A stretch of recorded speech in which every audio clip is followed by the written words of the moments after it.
So we're constantly using our resources to test, but we are therefore taking away the hours from teach, right? So the maximum hours should be put in teaching and assessing while you're teaching.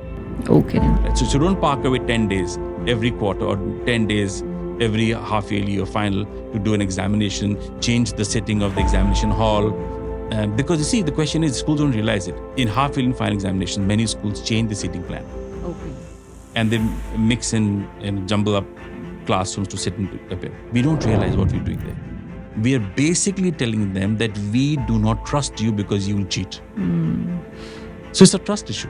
So an institution is promoting the aspect that there is an issue of trust. I trademarked a slogan, study in India. And why? Because the kind of social fabric that India has, India is a sleeping giant in terms of becoming the epicenter of quality education or the intellectual capital in the world.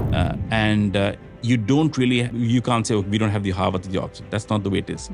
By that, I mean the entire structure of education. And there are lots of things happening now that are promoting it. There's a new foreign education providers bill, which is saying that foreign universities can come in India. Why do they want to come to India, right? So India can be the epicenter of education.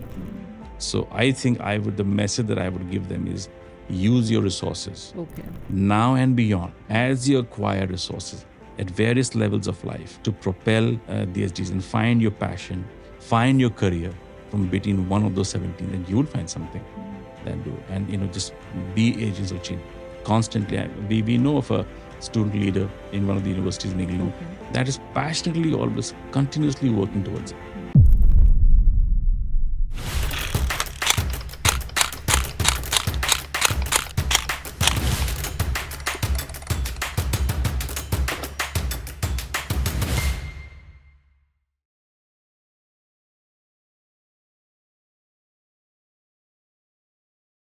A young boy went to the school and he just never returned because he was also the son of the school's principal and vice principal. So the school and the campus were his home. He had a unique behind the scenes look at the school, its functioning, and the teachers. And he learned the value that teaching is a service of pure giving, of devotion, and dedication. Maybe this is the reason that after finishing college, he chose to return to his city and to take his school to new heights with his ideas and projects that empowered thousands of students and the community. He's not just an advocate for education, but also a true champion to promote the SDGs and sustainability.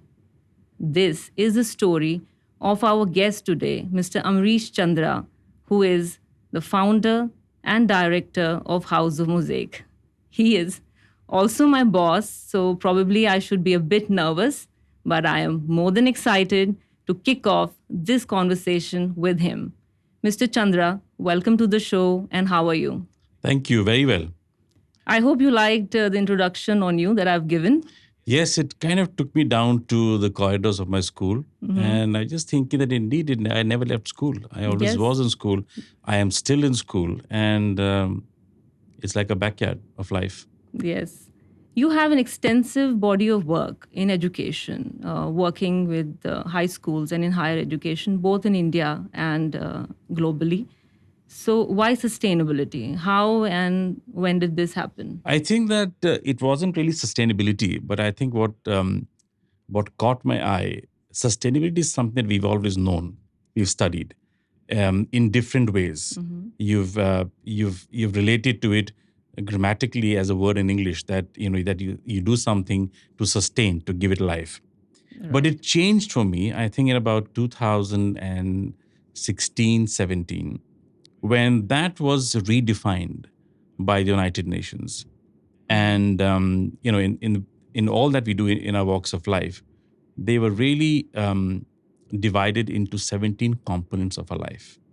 So sustainability as a whole was taken and divided into 17 components that actually affect our life.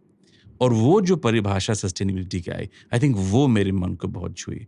And that was not just talking about climate change, where it was talking about anything that I would have known in my life or you would have known in your life.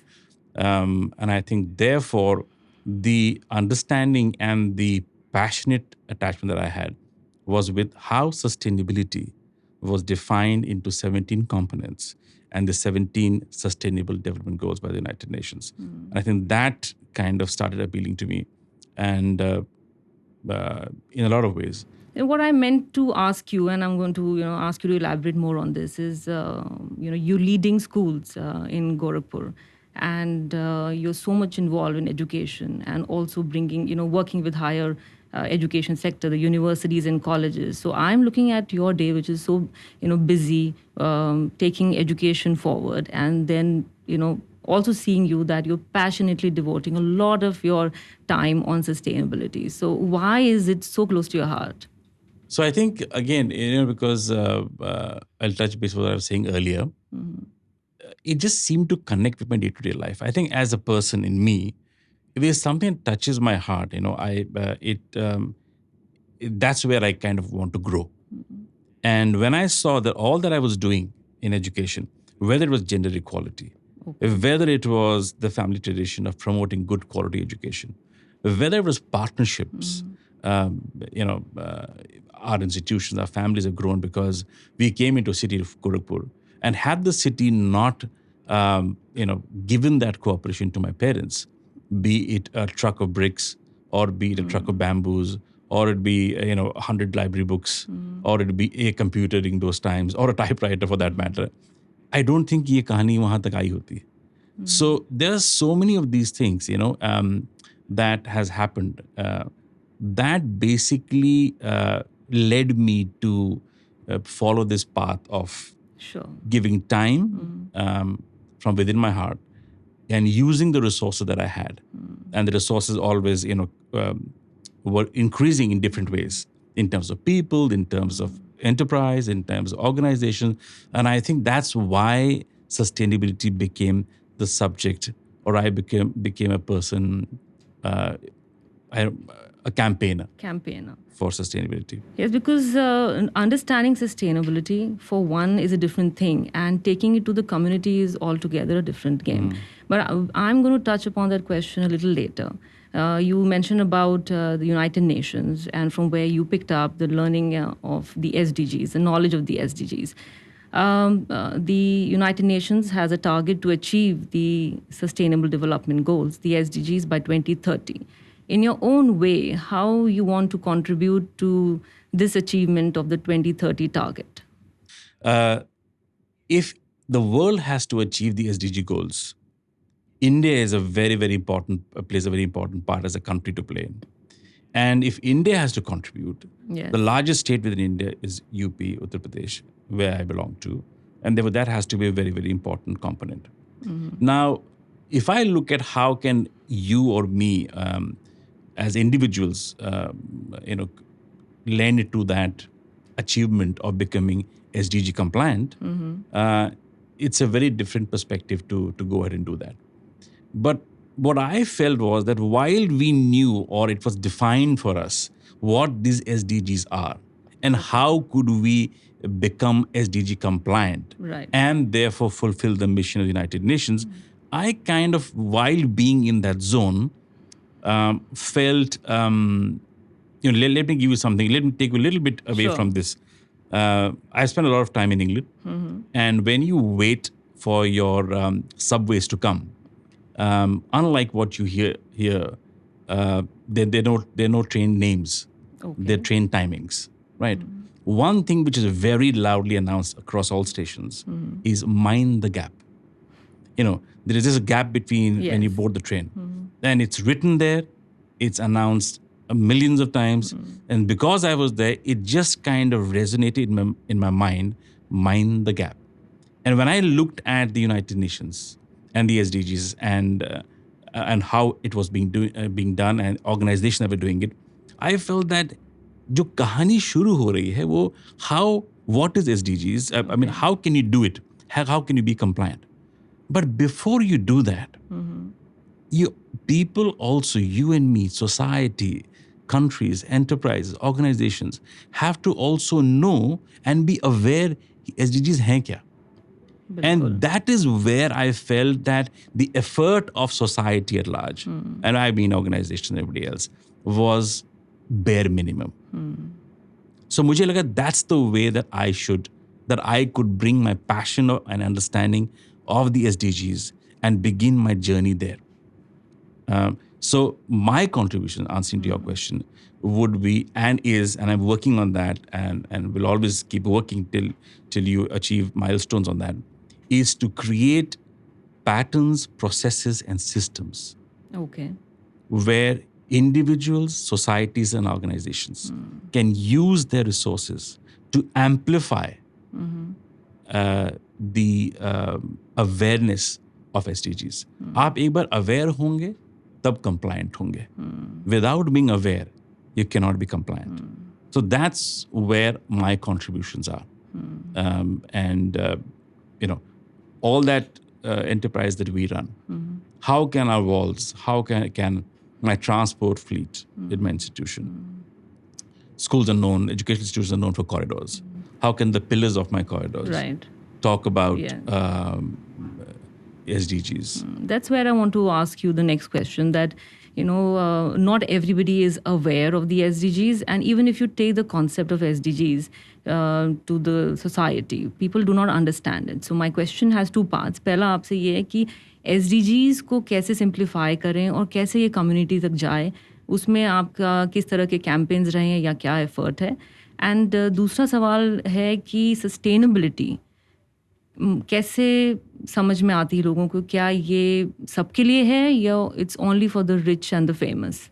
Yeah, that's a good question. I mean, I think the campaign is very simplified. मतलब इससे simplification क्या हो सकता है कि एक sustainability as such को लेके 17 components the United Nations has done. So that's very simple. Okay. It's very simple the way it's done. It's the color that is given to each goal. What it says, very easy for people to read.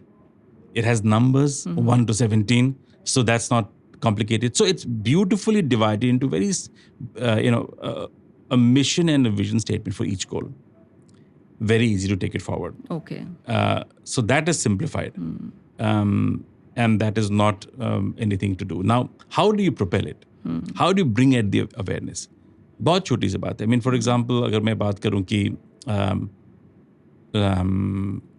let's take 3 examples. Let me take an example of institution. Now, as I was saying earlier, that if you come into our campus, right from the time that you enter the school gate, where usually you will have on the main gate the name of the school, you will have the United Nations, the circle of colors. As you walk down the corridors, from the administrative building to the libraries, to the classrooms, the entire corridors in both Hindi and English talk about the 17 goals. 17 pillars, 17 goals, painted in that color, right? If you go into a classroom, the focal point of attention of a child is on the blackboard. Right. Every blackboard has a border that talks about the 17 SDG goals, right? You go further down to the toilets, to the drinking water base, to the library, to the sick bay. Everywhere it resonates with which goal does it connect with? So hygiene, yes, water conservation. If you go to the buses, because these are moving hoardings. Yes, we have seen there. When our team visited the school, so wherever we look, we see the SDG branding. You see the SDG branding. Pillar has an SDG goal. Exactly. So branding, thank you for the word. Has, yes. The branding is what we do. And beyond that, when you look at our stationery, right, every child, we feel, has a set of stationery, 15, 20 exercise books. The back of each exercise book carries the SDG goals. It talks about the importance of SDGs. Wow. The school diary, which has the timetable, the pledge, usually as it does, the list of holidays, also talks about the SDGs. If you take a transfer certificate from a school, it'll show you beneath the TC the SDG goals that we are compliant with. Yes. If I give a letter of appointment to a teacher, the school letterhead pad also has the goals that we are promoting.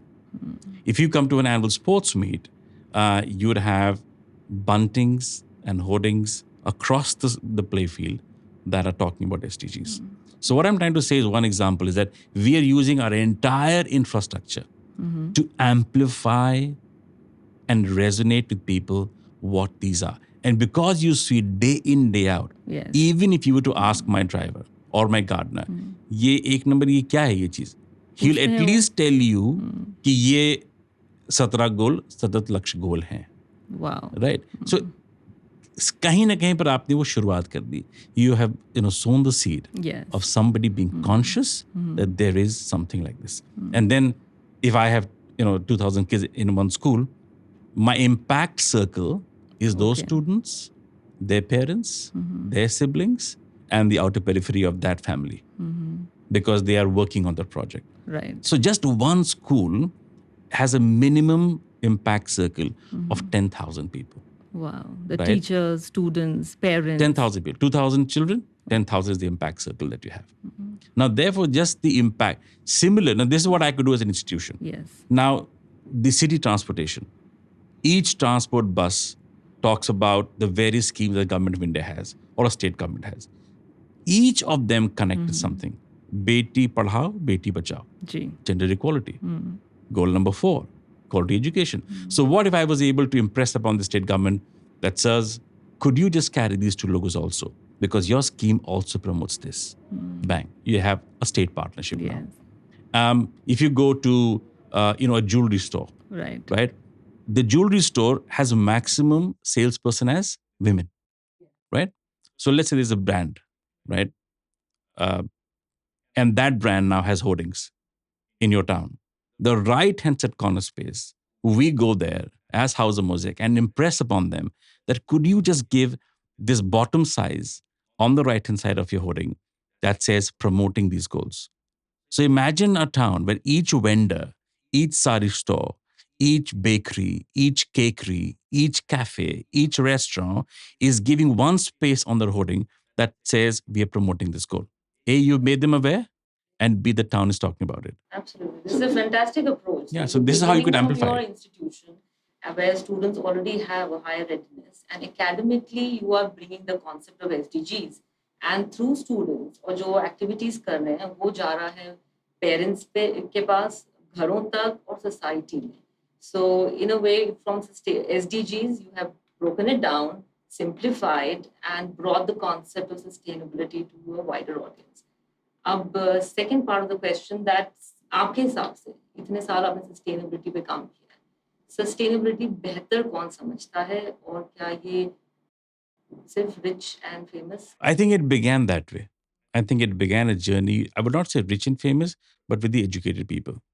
But any change cannot just come with one segment of society. There has to be an entire transformation in society for people to understand.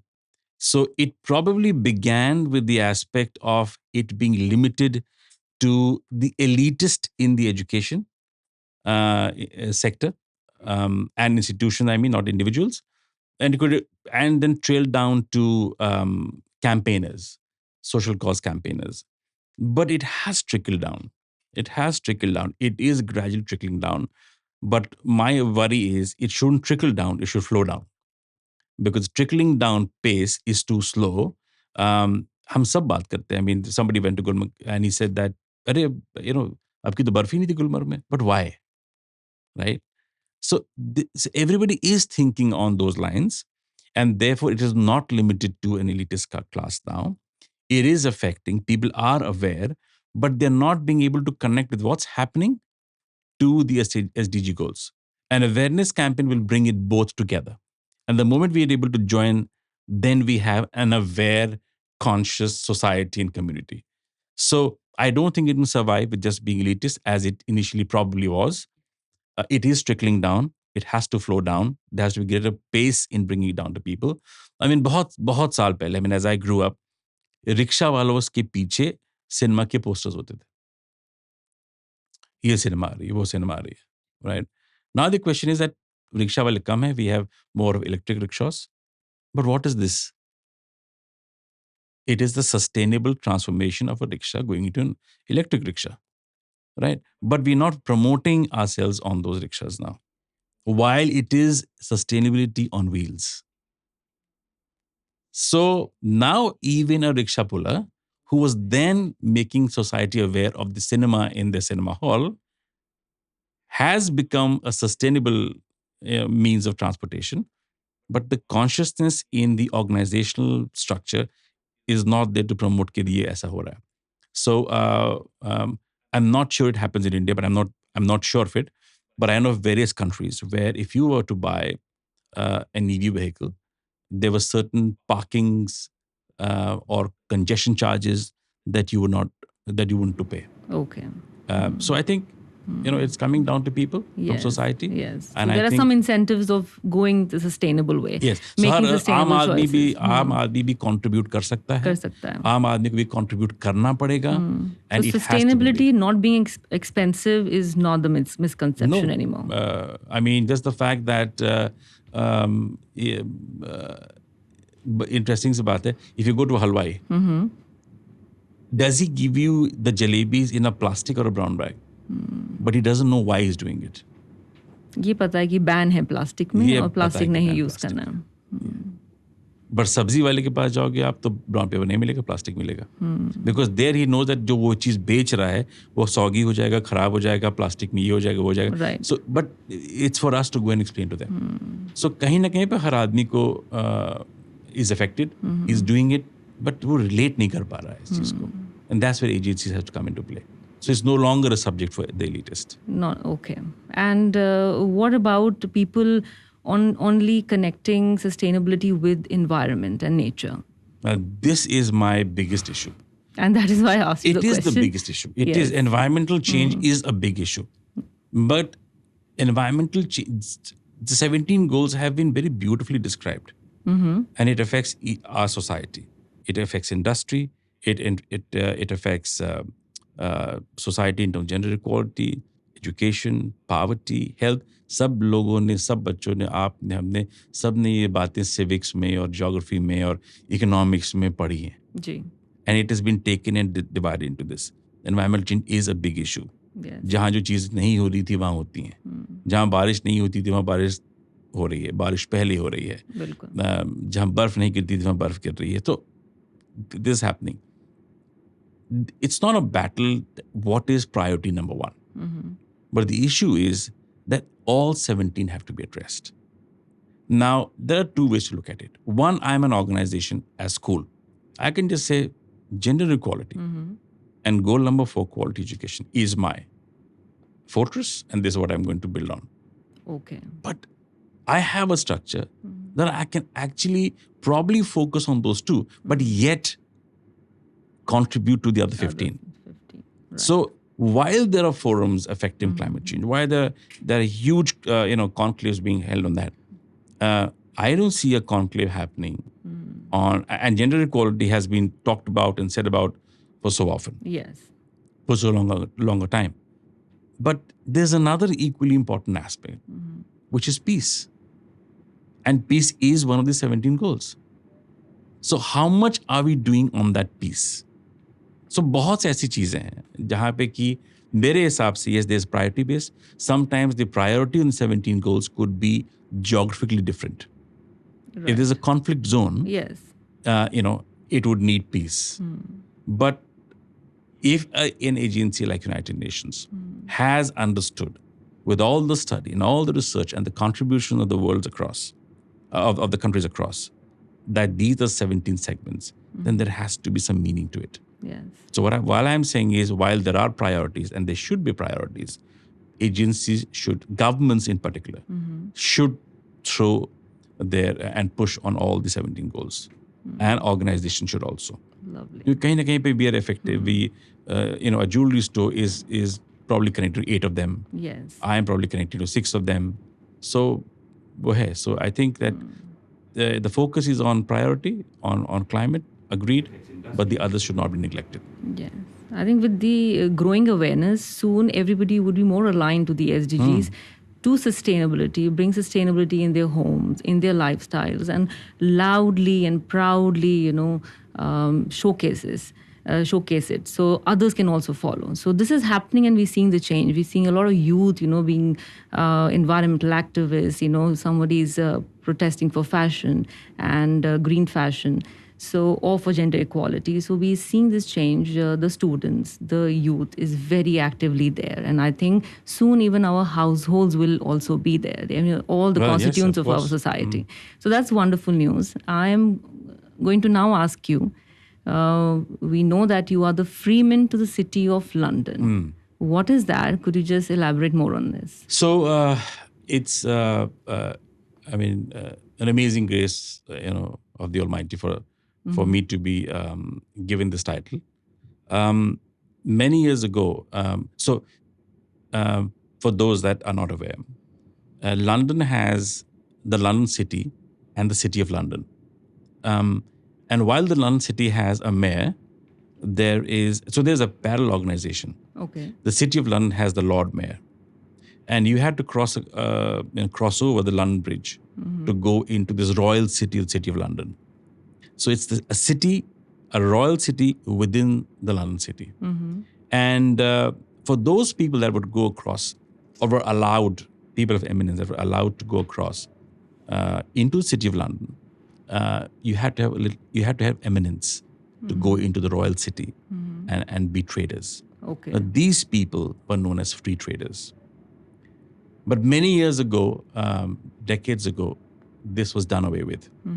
And the free trader became a plaque of honor known as Freeman.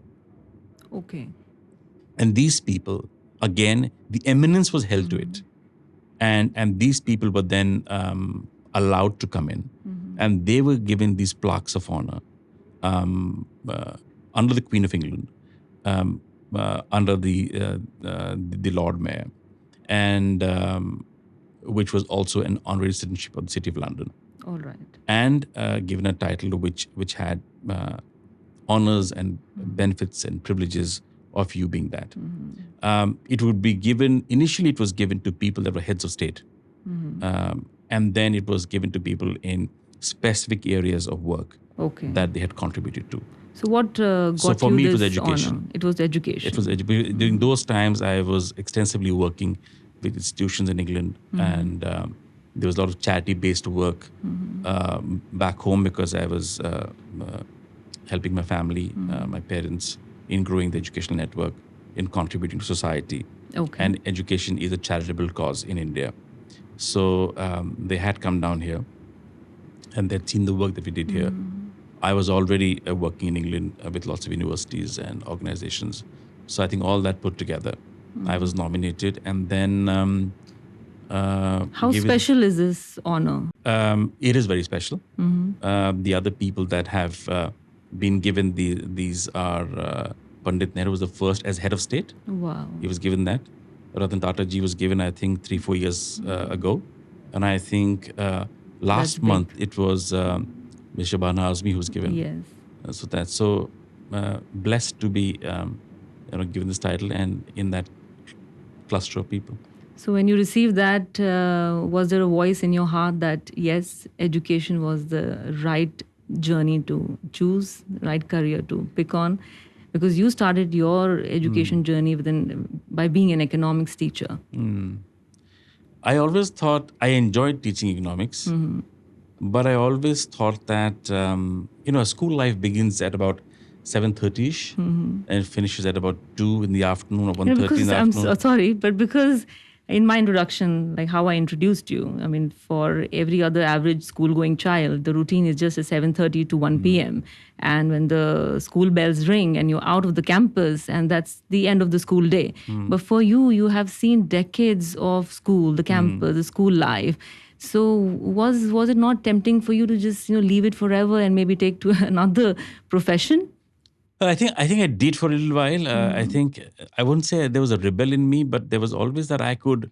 I think just I had two institutions in my life, my father and my mother, both individually and also as a unit, and I just saw them relentlessly. I wouldn't say working, but contributing to society. Yes. it was either through the schools or through the church, or it was through organizational participation.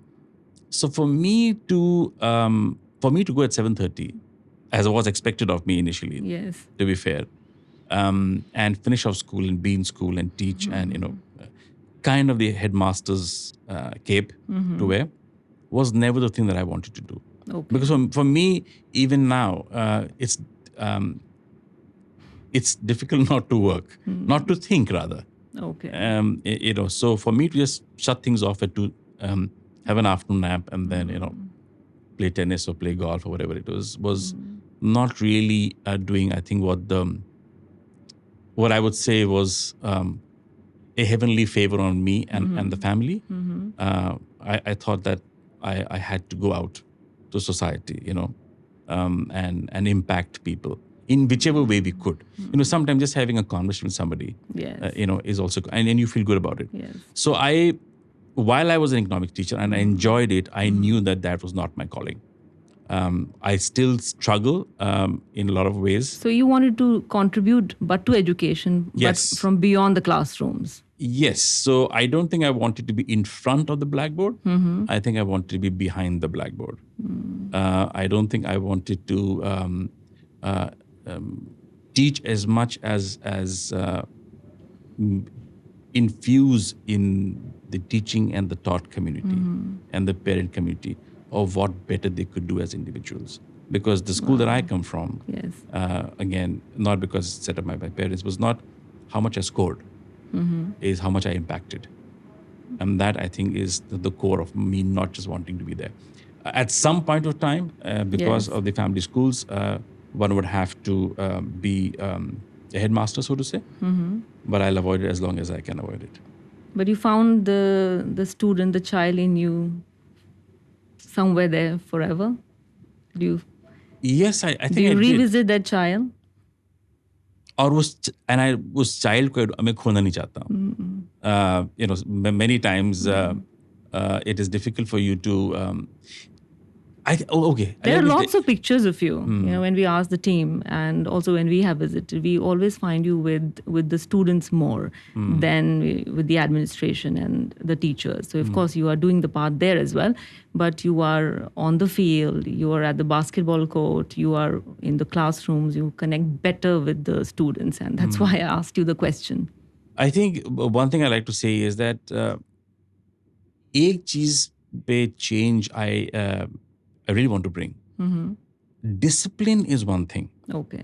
But my question to, and lots of my colleagues will not want me to say this, Okay. but can discipline only come with regimentation? Interesting. And I think I don't agree with education being regimented.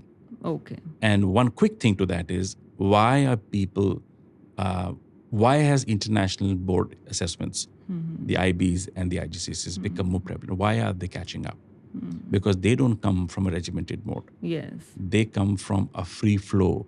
They come from assessment and examination. So I'm a person that promotes assessment rather than examination. And believe me, within my peer group, Okay. school associations, even at family, I struggle with this aspect. But I'm glad that the NEP has come that says examinations and the entire system is changing. It's no longer going to be examination systems. It's going to be assessment. So I really work on that. Okay. That doesn't mean that the uniform should not be there. Right. That doesn't mean that a teacher can come in jeans and teach, because they are models, role models, and you want students look at them. So we are looking at more on connections with the child. It's more student-centric. It has to be the human-centric. Environment in education. It has to be these human-centric. days. And that's why I said the question is, does discipline come only with regimentation?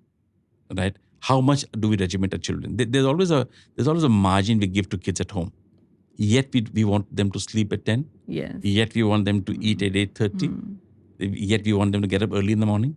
But we don't typically regiment them. We discipline them.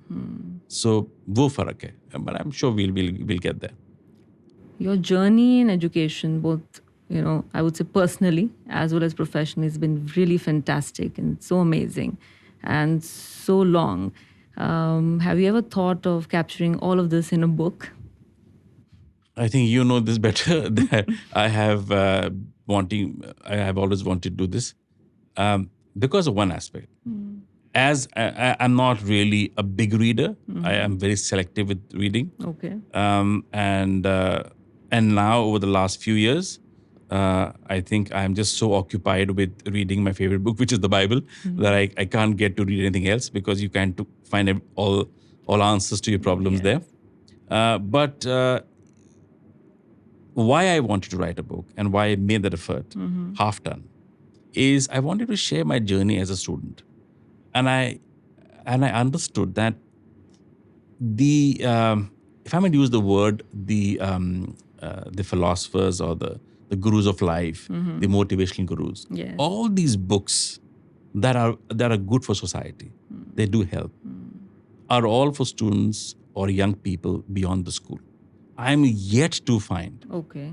a book that a class 10 or a class 12 or even a class 8 student, even if I leave the middle school and below, has a book or an author that contributes to motivating, infusing life into these students, because they have their own battles. Yes. They have their battles from not being good in class to be asked questions that they're embarrassed to answer, to not doing good in the Yes. play field, to having a crush. All those aspects are still there, and it's good to just connect. And so I wanted to write a book on the experiences of a schoolboy. Right. And how he leaves school, and many years later he comes back to school. As you rightly said, I never left school. Yes. But there's so many students that you've taught that come back, and you can see in their eyes Yes. that what they had in that school was impactful, was memorable to them. So someday, yes, Yes. put And a it book will across. relate with the students, with the alumni. Yeah. Wonderful. Where is the future of education heading? What do you see? How the future schools are going to be tomorrow? So I'll tell you two things on this, on India and also universally. Universally, a big change is examination systems are going away. Okay. Assessments are coming That's good news. Yeah. So as you know, recently the boards in India have said there are no grade 10 examinations. They've also said you have two chances now in grade 12. You can do a board 1 and a board 2 and choose the best score that you want to. Okay. My elder daughter went in for NEET when it first began 7-8 years ago when she did an MBBS, and she had options of NEET 1 and NEET 2. So assessments, the examination system, the assessment system is very important. It's changing. It's not based. It's still based. I'm proud that my school isn't based on this, but it's still based on what you do in a half yearly, what you do in a class test. So we're constantly using our resources to test. So, but we are therefore taking away the hours from teach. Right? So the maximum hours should be put in teaching and assessing while you're teaching. Okay. Right? So don't park away 10 days every quarter or 10 days every half yearly or final to do an examination, change the setting of the examination hall. Because you see, the question is, schools don't realize it. In half yearly and final examination, many schools change the seating plan. Okay. And they mix in jumble up classrooms to sit and appear. We don't realize what we're doing there. We are basically telling them that we do not trust you because you will cheat. So it's a trust issue. So an institution is promoting the aspect that there is an issue of trust. So gradually, are the assessments all going to be taken So assessment off? doesn't mean you have an examination system. Assessment means that you've taught something and you have a way that you assess objectively or whatever during a class. During your routine school days, you assess a child. And that's what is coming in. Yes. That is the sea change that's going to happen. And that is what is going to be in it. So for example, a quick example to you is now, even if you were to score, earlier if you had to score 95%, 96% overall aggregate and in your subject score for you to get into Delhi University. Now, it's not what you score in your grade 12 examinations. It's what you get in your combined universities entrance examination. Yes. So earlier, a 60% child would not be able to get into Delhi University on the very start. 60%, no. Now you have a chance because you could do well in CUT and Right. yet qualify for. So this is a change. So degrees will matter. Marks may not matter as much, which means that you have to have a class 12 certificate Yes. to pass to get into university. But you don't really have to have a 90% now to get into a good college. Okay. So it's a shift. Yes. So that's on that part. Second part on India, I think, and many years ago I had this thought. So I trademarked this, Okay. which is it was made in India. If you remember, many Yes. years ago, Yes. I trademarked a slogan: "Study in India." And why? Because the kind of social fabric that India has, India is a sleeping giant in terms of becoming the epicenter of quality education or the intellectual capital in the world. Okay. And you don't really, you can't say, okay, we don't have the Harvard or the Oxford. That's not the way it is. By that, I mean the entire structure of education. And there are lots of things happening now that are promoting it. There's a new foreign education providers bill, which is saying that foreign universities can come into India. Why do they want to come to India? Right? So India can be the epicenter of education. Okay. And I trademarked this 6 years ago. I saw this change happening, that there would be a time that there will be an ordinance that allows. Today there's a Harrow in India. Today there's a King George's King School in India. Yes. So all of these are coming. And of course, And you're happy with how, India is going forward in terms of education, both Well, we could still do institutionally better. and in terms of the opportunities that are coming in? institutionally, I think we are no longer egoistic that our system is the best. So we're open to getting, I mean, the assessment system changing. Yes. The NEP policy itself Yes. is amazing if executed, mind you. 428 pages of the NEP says it's fantastic, but you have to execute it. It's a good recipe that you can make a good biryani, but you actually have to get to start cooking biryani, right? So that's what it is. But the thing is that what's more important is that India as a country, in terms of governance, India Yes. has to realize that they have the potential to get a reverse immigration or people coming to India for education rather than the decade-old story of us, of Indian students going abroad, to affordable destinations like America, to lesser affordable destinations like Thailand or Singapore or Dubai. Okay. So this can be reversed, but we are not propelling ourselves as an educational hub, which we should, I think. We should. Thank you, Mr. Chandra. My next question to you is, in your schools itself, I have seen that you promote the teachers, the girl child, the students across, the opportunities in whether it is sports or, in education, in competition. So we've seen that, how passionately you are for gender equality. With the times changing, with more girl child being educated, going there, getting opportunities. So what we are seeing is a female force which is rising. Is the future India ready for this female force? Are the corporates ready to make room? Are the policymakers, willing to listen to these female, workforce? So how do you see India is prepared or not prepared for the female force? I think India is prepared. And coming from a personal note, I saw my mother equally contributing as my father. Okay.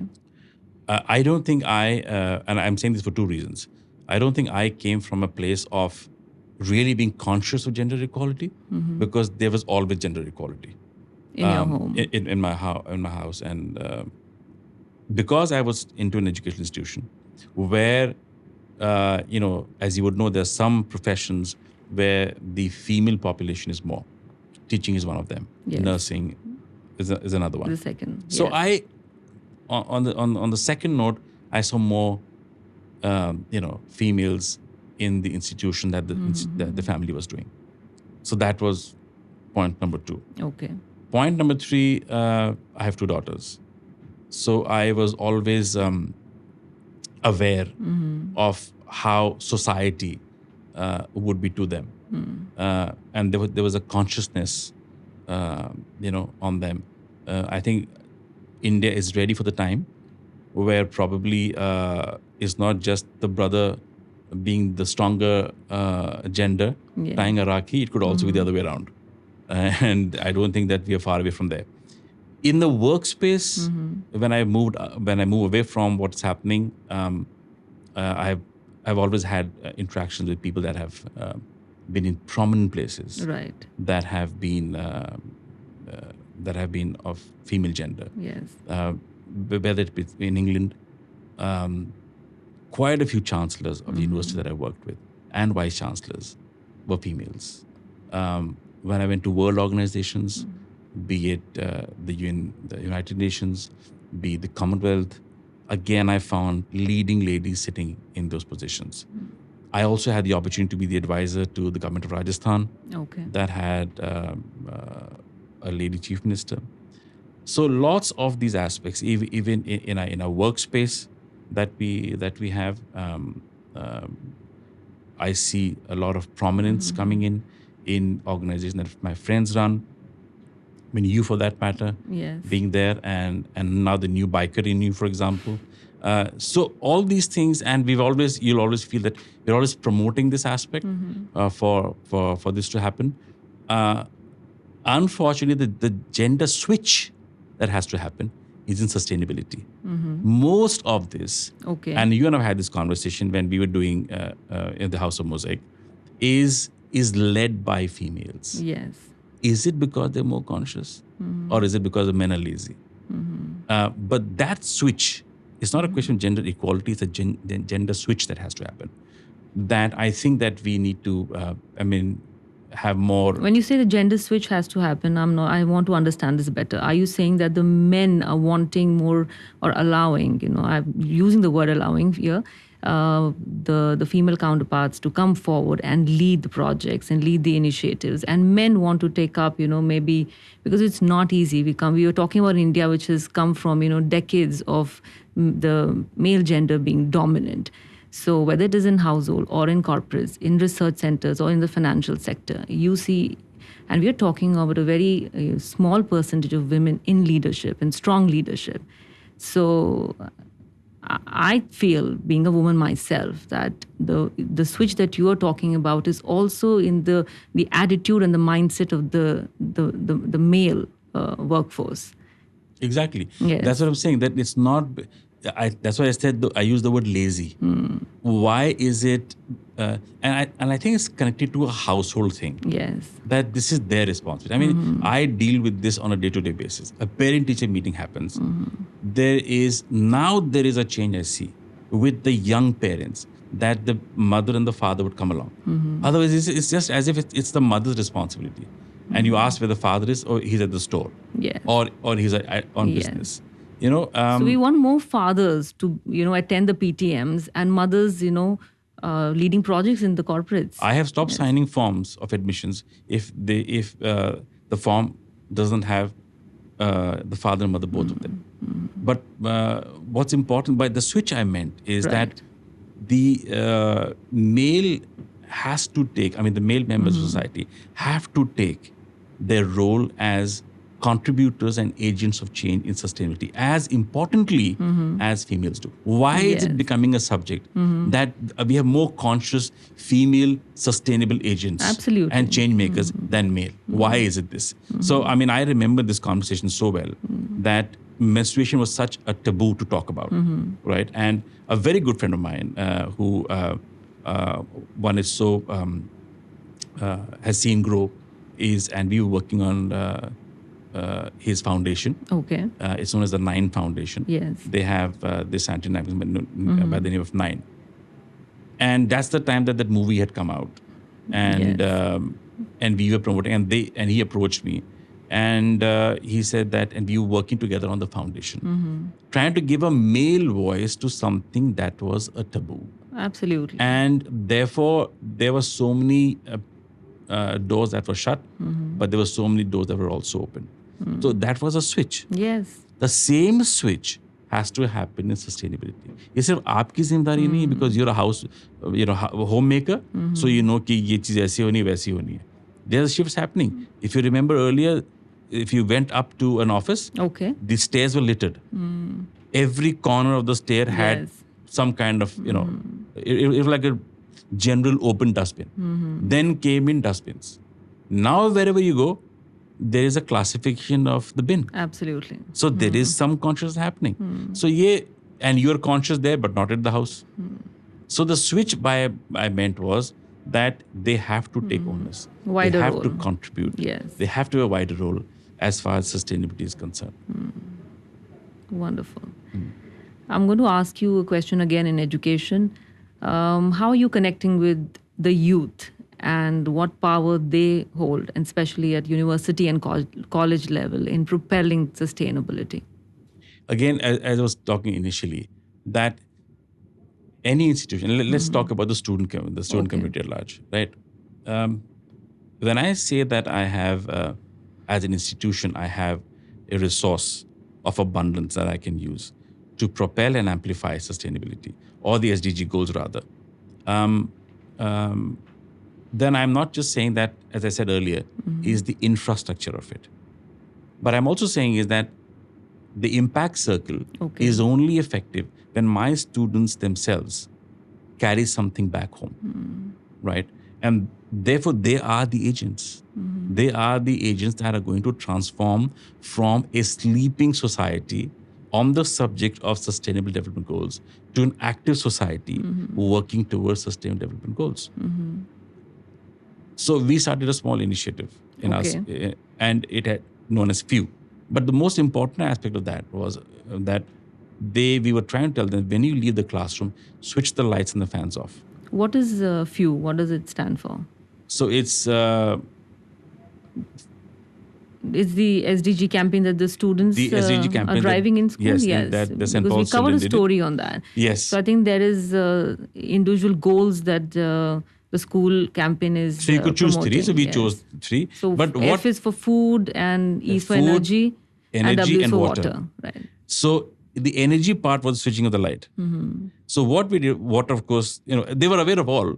But we noticed that the children will walk out in recess time. Yes. And not switch the fans off. And then there was a peon that would go around the entire school building, and you can imagine a big campus and trying to do that. So many classrooms. So we got them to do that. And we put stickers of F.E.W with 3 fingers, F.E.W, and we said, okay, on each of the switchboards of the classroom.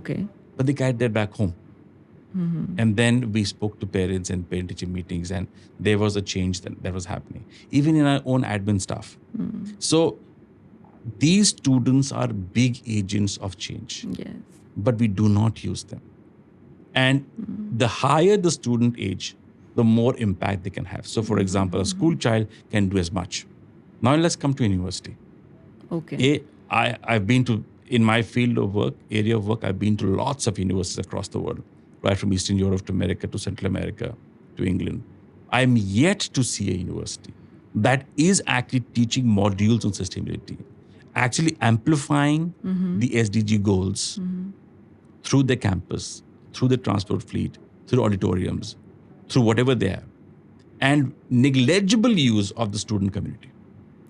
So we've been working on a project known as Canvas, mobilizing universities to make these students talk about SDGs. Just talk about it. What are the SDGs? What are the 17 goals that they have? What is the United Nations trying to do through these 17 goals? Because also these are the future skill sets that the students would need, and these are the future jobs that are going to lead. Thank you for saying future. that. So now, interestingly, a university is struggling that how come students are not picking up these modules in sustainability? Now the question is, when you ask the students, they don't even know what these SDGs are. So you're expecting somebody to pick up a course module of 3 credits that gives him a designation of Chief Sustainability Officer. But as a preset to that, he doesn't really know. Now imagine that child going, and it'll sound a little pompous here, but let me say this. Imagine a child going from St. Paul's, who has been in St. Paul's in grade 6. Across the entire facility, he has seen the Sustainable Development Goals. He has been part of initiatives like F.E.W. He has boarded buses. He has played in courts that have spoken about Sustainable Development Goals. He's written articles in school magazines that have spoken about SDG goals. Now, this child graduates and goes into a university. And he sees a chief sustainability officer or a sustainable development officer. The likelihood of him picking up that course is far much more than a child going from a school or a college where he had not heard of SDGs. Basic Ganit. Absolutely. I do not know why we cannot understand that unless and until we propel, we amplify, we are not going to get people to follow this. And this is a $1 billion industry, even from a business perspective. Okay. Right? A very small thing. You spoke about sustainable fashion. So many of them. Yes. You go to Delhi in Dhan Mills, you see so many of those. Yes. Why cannot we carry the goals that we are promoting? So with the identification of the goals, you're aligning your business practices, your business vision, and connecting and creating rather an audience which is, can be aligned or can adopt sustainability tomorrow. Yes. And this is so wonderful what you highlighted here, that what is the point if the schools are actively promoting the SDGs and then the student being aware and actioning the SDGs in his own circle goes to the colleges and the colleges have nothing on it. And then there's this huge gap of few years and then the child finds himself as an adult in a real world corporate situation where again he is going to deal with, either creating sustainable solutions or tackling sustainable problems. Sometimes I remember I used to shave early when I didn't have a beard. And as a tendency, I would just let the water keep running. And my wife would tell me that I should be careful of the water running. Now, she said that. She was conscious. But she wouldn't have related it to a goal number in SDGs. Yes. ये जो connection है ना, the moment you connect to one goal or something like this, you relate, you connect, your mind does it to you. You go to a movie, you're automatically thinking of a recliner seat or a caramel popcorn. You connect. Happens. It just happens. So this is the connect that we have to establish in all what we do. And for the institution, you're very right. We have every canteen has something famous. Yes. Our school canteens have a very famous samosa to it. Okay. And I remember when during COVID times the school was shut, I sent a pack of 4 samosas to all the office bearers of the office of prefect. And I said, St. Paul's remembers you. And just to reach out to them because COVID was in those times. But we did a book known as Humans of St. Paul's. Okay. And on that, I told the creative team to put the samosa on. And they said, why? Because A, it relates samosa to on the cover page. Because A, it resonates with the canteen of St. Paul's. But also it's a pyramid. In an institution, whatever you do, whether it's an amplification of SDGs or whatever, it cannot be done unless you have the 3 points of this pyramid. The parent community, the student community, and the teaching community. Wow, that's So deep. जो आप पूछ रहे हो SDG amplification के लिए ये तीनों चीजें चाहिए और हर एक संस्था की, हर एक स्कूल की एक impact circle होगी. Okay. हर एक institution की होगी. I mean, my church will have a different impact circle. A gurdwara will have a different circle. Each of these, each institution in society will have a connect pyramid, and we can propel through that. So, हमारे में schools में students and teachers and parents. Wow. You are so actively there and promoting sustainability. You personally so involved with pushing the chapter of SDGs everywhere, in your school, in your communities, in your social circle, in all your businesses. और ये हम बहुत देखते हैं, हम team में भी ये बात करते हैं कि you have every new month you have a new campaign or a new initiative that is going to push the SDG narrative forward. Now, being such a visionary and such an ideator, it requires you to connect with a lot of people in society, in agencies, universities. What I'm asking you is, what is your advice or top strategy when it comes to networking or collaboration? Something where, the youth or the student can, take lesson from. Because tomorrow where we are heading, it will require us to collaborate a lot and partner a lot. How do you approach when you approach for such partnerships? uh, the last goal, there's a lot of debate in the world as to is the number of the SDG goals based on priority, Okay. right? And if it is that, then there's a lot of controversy to it. Why should goal number 4 be education? Why should be number 3? Is a master for all profession? Why should be number 1? Why is climate, this, and peace is number 1? So there's a lot of questions to it. But goal number 17 is exactly what you're talking about. Okay. Goal number 17 is about relationship. It's about partnerships. It's about collaboration. It's about networking, another word for it. And without that, you cannot deliver. Um, for just to do us this podcast, we need 7-8 people coming from different walks of life to contribute. So nothing can be done alone. वैसे भी जिंदगी अकेली नहीं जाती, ऐसे कहते हैं. And we always have the staircase of relationship, and you kind of grow in life with that as you grow and as you come up. And I think that when I look at going out and I look at goal number 17 and how I can link with people and collab with people, from my perspective, it is, and I'm talking specifically, you're asking about SDGs and sustainability. I just look at, connecting on a level of passion, because sustainability of something can only happen if it connects to your passion. And if it does, it all automatically has a long run. Otherwise, there is a departure soon to happen at some point of time. You might do it because I've come to me because you know me for the first thing. I mean, there's a कहते नहीं, that's a Bollywood example to this. You'll go once to watch the movie if it is Amitabh Bachchan, but you'll go the second time only if it's a good movie. So you really need to connect. So my basis single formula to connect with people is that there has to be a click. There has to be a click on passionately on a subject you're clicking. I could be connecting with somebody in education. I could be connecting with somebody on SDGs. I could be connecting on one of the goals. I could be amplifying a sports thing. But you find reciprocation better, partnerships fruitful, if it is connected with the core passion they're talking about. So I may not take the point of education or something on that to an avid SDG campaigner, Right. because वहाँ बात नहीं बनेगी. So my formula, if you're asking, is to decipher before, what are the strengths, what are the connect points, and see if I have those in my 2 shelves of 3 shelves of life, and how we can connect. I think that's important.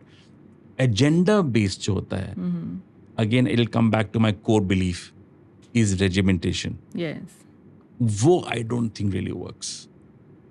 And I have been lucky to work with government organizations, with government leaders, with chancellors and people of eminence. Unless and until you resonate within, there's a click. Okay. Agenda-based finishes as soon as you come to the end of the agenda. So be true to your own cause, to your own passion, because the other person that you're connecting with or partnering with also has, some idea he's romanticizing with. Wonderful. And you kind of you draw traction with people automatically on that. One more question, and I'm going to give you a scenario. Again, it's a school setting. You are the principal, and in a room you have a teacher, a student, and parent. All the 3, the parts of the community that you keep referring. So a student, a teacher, and a parent, and you can only talk to one. It's like your message to only one person. Who would that be, and what would that message be? My question to you would be, what is the age of the student? If it's if it's a student with If it's a university student, it's a different answer. It's a school student. If it's a school student, and again, my second question, if it's a middle school and above student, I will always go for the student. Let's take a student who's passing out from the school. So It'll always be a 11th student. or 12th I would go for the student. Okay. And what would that message be? Well, two things. Why a student? Let me tell you. Because, easy to mold एक बात होती है, but they're easy to receive because they're not so rigid in their thoughts. And that's easy to impress upon. Second is easy to impress upon them is that you could take this baton of this message that I'm giving you, and you could push him to go and say, now you need to go to 10 families or one family or go up on stage to do that. There's that willingness, there's this energy. Okay. And that energy, that youthful energy, is what always attracts me. And I think that you need that buoyancy to carry a message, because you asked me what a message. Yes. So what chahiye hota hai? For me, because I'm so passionately involved with SDGs, and I feel that the 17 brackets, the 17 crumbs that make that one loaf, or one bread, is so important for society, that I think it'll be a message of how could they be agents of change in the chapter of sustainability. But बहुत important ये बात है that when I use the word sustainability, I'm talking basically of propelling the 17 SDG goals. So I think the message that I would give them is use your resources now and beyond as you acquire resources at various levels of life to propel the SDGs, and find your passion, find your career from between one of those 17, and you will find something that do. And just be agents of change constantly. We know of a student leader in one of the universities in England that is passionately always continuously working towards it. So it's like for him to be a constant carrier of the message of amplifying the 17 SDG goals. Wow. Yeah. And I think that if a student is impressed upon, it's huge. The impact circle that an institution has is huge. Yes. And teachers बाज़ दफ़ा थोड़े rigid हो जाते हैं. उनको लगता है कि पढ़ी हुई चीज़ है या बताई हुई चीज़ है. So you get to understand that maybe that parents would struggle with the issue of time, कि जब time मिलेगा तब कर लेंगे. But इस बंदे को तो you can just kind of tell them that go and do, and they are and sometimes the innovative part of it, of how to communicate, should be left to them. Okay. And let's see what they come up with. And I've seen student bodies doing exceptional work. Yes, this is a talented generation of students. They're so committed and they're so enthusiastic. We have seen it, sir, in your own school, and we had goosebumps because the kind of activities and initiatives they're doing, even connecting with community, is a lesson for all of us. I think there's a student in all of us. Yes. In each one of us. And many a times we don't give we have to be that student to learn. Okay. And a teacher can teach, and a student can learn, and that's the pattern of life. But many a times, a teacher can also learn of how to teach. And I think वो एक journey है जो कि even in life we should have. I wouldn't know everything. You wouldn't know everything. Yes. But mutually you could learn a lot. So that's a lot of way to do. And also I think that it's good to have family and people around you. Yes. That and friends that keep you always on your toes, always thinking of new ways that you can. And if you have 2 daughters, they keep you on your toes of questioning your knowledge and acquiring more knowledge. So you are a learner, always a student. Has to be. I think one has to be always a learner. And I believe me that as a confession, much later that I became passionately attached to the SDG goals, did I actually start practicing sustainability in my life. Well, as I said, examples in the family, I would be told to become aware So of it took you switching some lights. time. You were See, it took aware of the time. concept, but it took you Yes, some time. it took time, and but that was more effective because your family kept telling you, uh, I mean, like car idling. Yes.